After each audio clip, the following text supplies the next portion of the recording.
कायदे का कई लोग गैर फायदा ले सकते हैं, ड्राइवर को ब्लैकमेल कर सकते हैं कि तू हमको या तो पैसे देने तो हम तेरे खिलाफ में हिट एंड रन कायदे के तहत गुना दाखिल करेंगे। तो ये डर जो पैदा हो गया पूरे देश भर में, आज उसी बात को लेकर कल 10 तारीख को पूरे देश भर में जो है ड्राइवरों की सेफ्टी के लिए बंद रखने का संगठनों ने निर्णय लिया है, जिसमें तो ये जो बंद रखा गया बेमुद्दत, जो कि ड्राइवरों की सेफ्टी के लिए कहा है कि जहां खड़ी गाड़ियां वहीं खड़े करके स्टीयरिंग छोड़ो आंदोलन की जो भूमिका अपनाई है, उसी तर्ज पर मैं दोनों संगठन के अध्यक्ष के नाते से अपने माध्यम से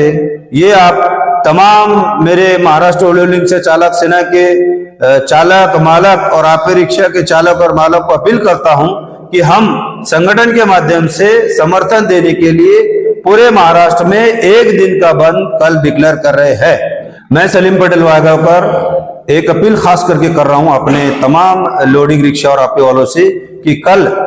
बंद के दरमियान में अगर शांतिपूर्वक बंद मनाएं, किसी तरह का कोई उद्रेक या कोई रोड पे आंदोलन मोर्चे कुछ भी नहीं है, सब शांति से अपने घरों पर रहे और घर पर रहकर इस कानून का निषेध व्यक्त करें। दूसरा, साथ ही साथ अगर कोई इमरजेंसी आपके सामने आ जाती है दवाखाने की या इमरजेंसी आती है तो आप बिल्कुल उनको मदद करें और उसमें जो है हॉस्पिटल तक जाकर उनको पूरा कोऑपरेट करें, ऐसी भी मैं आपके माध्यम से अपील करता हूं।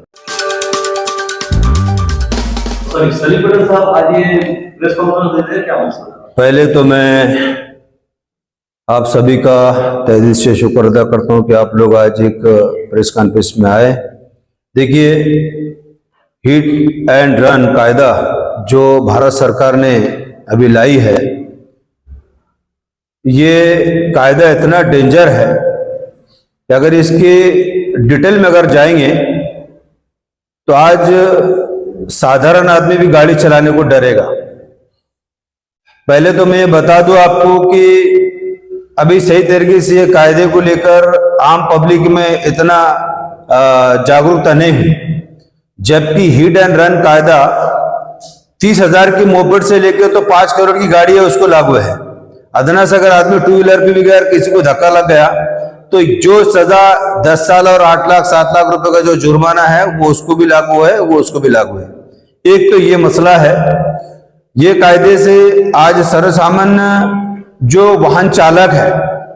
पूरे देश भर में लाखों की तादाद में है, और जिस दिन से कायदा लागू हो गया या लागू होने वाला है, जबकि हाउस में हमारे देश के गृह मंत्री अमित शाह जी ने डिक्लेयर किया है, तब से एक डर और भय के माहौल में जी रहा है कि गाड़ी चलाए कैसा और अपनी जिंदगी बचाए कैसा। देखा जाए तो हिट एंड रन कायदा तो ये उन सेलिब्रिटी के लिए होना चाहिए जो कि फुल ड्रिंक करके गाड़ी चलाते और डिऑर्डर पे चला देते। ये हिट रन कायदा उनके लिए होना चाहिए जो कि हिट और रन करते हैं, लेकिन ये कायदा पूरे लागू कर दिए। जनरली 2 व्हीलर से लेके तो 30 टायर की ट्रक वाला क्यों नहीं होता उसको लागू हो गया, और इतना खतरनाक कायदा है जिससे कि आज देश भर के ड्राइवर परेशान हाल है कि घर से निकलते वक्त तो वो तौबा करके निकल रहे और गलती की माफी मांग के निकले कि मैं वापस आऊंगा या नहीं आऊंगा, ऐसी कोई गारंटी नहीं। धक्का बुक्का तो लगता ही है, तो वो धक्के बुक्के में भी ये कायदे का कई लोग गैर फायदा ले सकते हैं, ड्राइवर को ब्लैकमेल कर सकते हैं कि तू हमको या तो पैसे देने तो हम तेरे खिलाफ में हिट एंड रन कायदे के तहत गुना दाखिल करेंगे। तो ये डर जो पैदा हो गया पूरे देश भर में, आज उसी बात को लेकर कल 10 तारीख को पूरे देश भर में जो है ड्राइवरों की सेफ्टी के लिए बंद रखने का संगठनों ने निर्णय लिया है, जिसमें मैं सलीम पटेल वाघावकर, जिनकी हमारी जो है 2 यूनियन हमारी बहुत पक्की है और मजबूत है। महाराष्ट्र लोरिंग से चालक सेना संगठित संगठन है जो कि पिछले 20 साल से पूरे मराठवाड़ा और महाराष्ट्र भर में है, जिसके हजारों चालक है। इसके साथ साथ आपे यूनियन भी मेरी है जिसके चालक बड़ी तादाद में है। तो हमारा 2 दिन से इस पे मशवरा हुआ, कल भी हमारा तय हुआ। तो ये जो बंद रखा गया बेमुद्दत, जो कि ड्राइवरों की सेफ्टी के लिए कहा है कि जहां खड़ी गाड़ियां वहीं खड़े करके स्टीयरिंग छोड़ो आंदोलन की जो भूमिका अपनाई है, उसी तर्ज पर मैं दोनों संगठन के अध्यक्ष के नाते से अपने माध्यम से ये आप तमाम मेरे महाराष्ट्र ओलियो से चालक सेना के चालक मालक और ऑटो रिक्शा के चालक और मालक को अपील करता हूं कि हम संगठन के माध्यम से समर्थन देने के लिए पूरे महाराष्ट्र में एक दिन का बंद कल डिक्लेयर कर रहे हैं, जो समर्पित होगा हमारे उन संगठन को जो ड्राइवरों के हक में लड़ रही है। और आपके माध्यम से मैं देश के सरकार से भी गुजारिश करूंगा, हमारे भारत के पंतप्रधान नरेंद्र मोदी जी से भी, देश के गृह मंत्री जिन्होंने कायदा लाया अमित शाह जी से भी, ये कायदा जल्द से जल्द वापस लिया जाए, जिससे कि आम ड्राइवर चलने के लिए बहुत डर रहा है। टू व्हीलर वाले भी वही दशा में है और 30 टायर की गाड़ी चलाने वाले भी वो दशा में। हमारे तो गरीब लोडिंग वाले हैं जो कि 30-40 रुपए के भाड़े पे चलते हैं। अगर उससे किसी को धक्का बुक्का लग गया अनहोनी में, अगर उससे कोई अनहोनी होगी तो उसके तो वांदे हो गए। वो गाड़ी रहती नहीं 30,000 की, वो 10 लाख लाएगा कहां से और 8-10 साल की सजा भुगतेगा कैसा, खाएगा क्या और खिलाएगा क्या।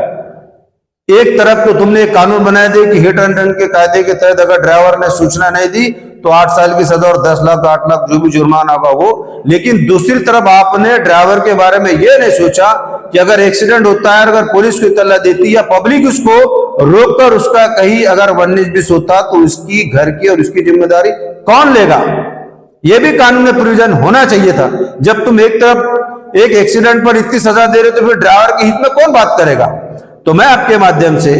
यह अपील करना चाहूंगा भारत सरकार से, और कल हम एक डेलीगेशन भी देंगे हमारे विभाग के माध्यम से महाराष्ट्र के मुख्यमंत्री द्वारा सेंट्रल गवर्नमेंट को, कि जब आपने कायदा लाया है तो इसमें बड़े हमारे जो सेंटर जो लोग हैं यूनियन के, वो कायदे की इसमें तर्ज देख रहे हैं। कोई लोग पिटीशन डालकर सुप्रीम कोर्ट में कोर्ट कचहरी में जाने की इसमें है तैयारी चल रही है। समर्थन देने के लिए हमने भी आज 2 दिन से जो चल रही थी मीटिंग उसमें तय हुआ कि भाई एक दिन 10 जून आज रात को 12 बजे से लेके तो कल रात में 8 बजे तक समूचे महाराष्ट्र की लोडिंग और आपे दोनों रिक्शा बंद रखकर अपना समर्थन डिक्लेयर करें और ड्राइवरों की हित में हम सब एक जगह कर ये बंद को 100% सक्सेस करें। ऐसी मैं अपील सलीम पटेल वायगा को कर रहा हूं। आपके समर्थन में कितने लोग हैं, कितने लोग बंद रखेंगे? हमारे हजारों जो चालक है ये संगठित है। देखिए विषय गुज़िश्ता समय भी बंद का ऐलान हुआ तो हमने बंद का ऐलान किए थे तो लगभग 100% हमारी गाड़ियां बंद थी। और आज तो ड्राइवरों का मसला आ गया क्योंकि 90% ड्राइवर और 10% माला के गाड़ियों के। तो लगभग आज मैं हमारे उन तमाम लोगों से अपील करूंगा ड्राइवरों से कि गाड़ियां एक दिन के लिए बंद रखकर अपने परिवार की सेफ्टी के लिए ये सोचकर आप गाड़ियां बंद रखो ताकि अपने लिए और अपने परिवार के लिए कम से कम अपन एक दिन अच्छे से बिताए। और जब तक ये कानून वापस होता नहीं तब तक सावधानी से अपने आगे पीछे दाएं बाएं देखकर गाड़ियां जो है चलाए। ऐसी मैं आपके माध्यम से अपील करता हूँ। सर लेकिन हमने मीडिया के माध्यम से देखा है कि सरकार का कहना है कि अक्सर लोग जो गाड़ी चलाते हैं वो अंधाधुंध चलाते हैं, लापरवाही से चलाते हैं, कोई नशा करके चलाता है। कभी 100 मर जाते हैं, कभी 500 मर जाते हैं, कभी 1000 मर जाते हैं। कई घटना घटी है कई सालों पिछले रहते तो सरकार ने कहने जज पे फैसला लिया है। सरकार का ऐसा पत्ता क्या है, इसके ऊपर क्या बोलिए? देखिए एक्सीडेंटल कोई जानबूझकर तो करता नहीं, और रोड पर जब लोग चलते हैं ड्राइवर चलता है तो वो पहले अपनी सेफ्टी अपनी गाड़ी की सेफ्टी देखकर ही गाड़ी चलाता है। अनजाने में अगर कोई सामने आ जाए और एक्सीडेंट हो जाए तो दोषी तो ड्राइवर को मानेंगे, भले वो पी के रास्ते से चल रहा हो बोले या अचानक में आ गया हो, तो दोष तो ड्राइवर पे मरा जा रहा है। तो यहां कहीं ना कहीं जो पहला कायदा था वो बहुत बेहतरीन कायदा था, वही कायदा रखने में कोई अड़चन नहीं थी ना भाई। उसमें भी सजा का प्रोविजन है, उसमें भी है, इसमें तो बेल का भी रास्ता नहीं है। अगर अनहोनी में किसी का एक्सीडेंट हो जाए तो उसको तो जल्दी बेल भी नहीं है। दूसरी बात, एक अफवाह जो चल रही थी जिसके हमने भी थोड़ी चौकसी करे, हमारे नांदेड़ की जो घटना का उल्लेख सामने आया था कि एक स्टिकर ड्राइवर से एक्सीडेंट हो गया और उसको अंदर डाल दिया और ऐसा वगैरह वगैरह। तो नांदेड़ के जो एसपी साहब है पुलिस के, उन्होंने इस बात को क्लियर किया कि ऐसे कोई घटना हमारे पास घटी नहीं, ये लिहाजा अफवाह चल रही है। तो बाकी हमने उस अफवाह को भी ध्यान नहीं दिया, लेकिन समर्थन हेतु हम कल आज रात के 12 बजे से कल शाम के 8 बजे तक हमारी टोटल महाराष्ट्र की लोडिंग रिक्शा बंद रहेगी, आपे रिक्शा बंद रहेंगे और ड्राइवर के हित में हम संगठित और संघर्ष करेंगे। अगर कल या 2 दिन में कोई मसला हल नहीं होता, हो सकता अगर आगे भी सम बढ़ाना रहता हम इस बारे में 2 दिन के बाद निर्णय ले भी सकते हैं। सर अभी आपने कहा है कि हम निवेदन के जरिए से राज्य सरकार और केंद्र सरकार से बात करेंगे। एक बात जो हमेशा समाचार पत्र में आती रहती है कि ये तो सही होगा, चलो घटना घटी, एक्सीडेंट हुआ, आप कार्रवाई कर रहे हैं, लेकिन रोड के तरफ बड़े बड़े गड्ढे हैं, वो गड्ढे से एक्सीडेंट हो जाते हैं, कई लोग मर जाते हैं। तो क्या सरकार से इस पर बात करेंगे कि ठीक है आप कायदा बना रहे हैं लेकिन ये गड़बड़ के कारण क्या लोग मर रहे हैं, ये पर चर्चा करेंगे आप? बिल्कुल उसमें मेंशन करेंगे हम अपने निवेदन में कि भाई जिस तरह से आपने कानून लाया, सख्ती वाला कानून, उस तरह से देश के रोड भी अच्छे होना चाहिए जिससे कि ड्राइवर से दुर्घटना ना हो। ये भी वो उस बात की हम डिमांड करेंगे निवेदन में कि जिस तरह से एक्सीडेंट वाला मसला चल रहा है वो गंभीर है, इस बात को हम भी समझ रहे हैं, लेकिन ये कायदे की आज ही क्यों जरूरत पड़ गई है? ऑलरेडी तो कायदा था ना अपने पास, उसमें भी सजा का प्रोविजन है, लेकिन ये इतना कानून आया खतरनाक। मैं बता रहा हूं ना कि गाड़ी चलाने वाला घर से निकलता, कोई हेवी पे चलने वाला ड्राइवर तो घर से तौबा तिल रहा है और जो है तो माफी मांगते निकल रहा है कि मैं वापस आऊंगा या नहीं आऊंगा, ऐसी कोई गारंटी नहीं, इतना डर के चल रहा है। तो ये जो कायदा है ये बहुत सख्त कायदा है, इसको रद्द करना चाहिए, ऐसी हम अपील करने वाले। सर एक मेरा सवाल आपकी है, देखिए कि समृद्धि हाईवे आप देख रहे होंगे कि आरसीसी के रोड बने हुए, और अक्सर तो ड्राइवरों को हमने सुना है उनकी जबान कि रोड चिकने रोड हो रहे हैं, हादसे हो रहे हैं, तो उसके ऊपर क्या कहेंगे आप? इसमें रोड का कसूर है गाड़ी वाला अक्सर क्या है? इसके ऊपर कई तरह अलग अलग बातें आ रही हैं। इसमें दो चीजें सामने आई है कि हमारे देश के जो मंत्री है नितिन गडकरी साहब, जिन्होंने एक देश में अच्छा विकास का काम किए, जो नेशनल हाईवे वगैरह बनाए। देखिए इसमें रोड की जो सीमेंट का जो रोड होने की वजह से सबसे ज्यादा मसला रोड का ही है। डामरीकरण पर इतने एक्सीडेंट हुए नहीं जितने कि हैवी समृद्धि पे, इसमें रोड का दोष है क्योंकि गाड़ियों के टायर एक नॉर्मल है और सीमेंट जो रफ होने की वजह से टायर गर्म होकर फूट जा रहे हैं जिससे एक्सीडेंट हो रहे हैं। मैं सलीम पटेल वाघावकर